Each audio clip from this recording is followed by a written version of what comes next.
మన ప్రభు పిల్లలం కదా, దేవుని పిల్లలం కదా, ప్రభు చెంతకు చేరునోళ్ళం కదా. మీరు ఎందుకు ఇలాగ ఉంటున్నారు? చింత అండి. నిజంగా పత్రికలు చదివితే పౌలు గారి చింత కనబడుతుందండి.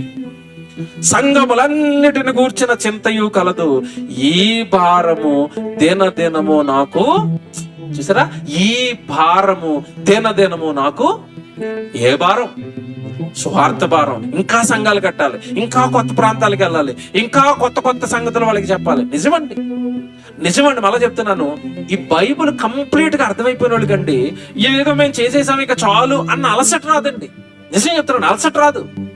ఇంకా ఏదో చెయ్యాలి, ఇంకా ఏదో చెయ్యాలి, ఇంకా ఏదో చెయ్యాలి, ఇంకా ఏదైనా విభాగాన్ని వదిలేసామా, ఏదైనా వేలో కొత్త వేలో దేవుడు సువార్త పట్టుకెళ్ళడానికి అవకాశాలు ఏమైనా ఉంటాయా? ఏదైనా వే వదిలేసామా దేవుడు వాక్యాన్ని ప్రకటించడానికి? నిజం.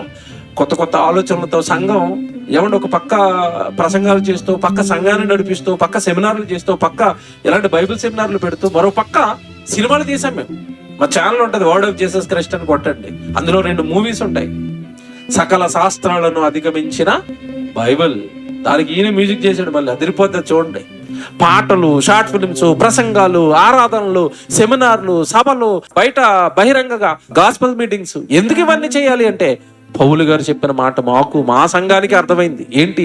ఈ భారము దినదినము ఏమవుతుందట? ఎక్కువైపోతుంది. ఇంకా చేయాలి, ఇంకా చేయాలి, ఇంకా చేయాలి.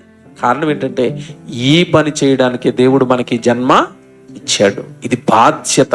మళ్ళీ చెప్తున్నాను, భారం కాదండి, దేవుడు ప్రతి మనిషి భుజాల పైన మోపిన బాధ్యత.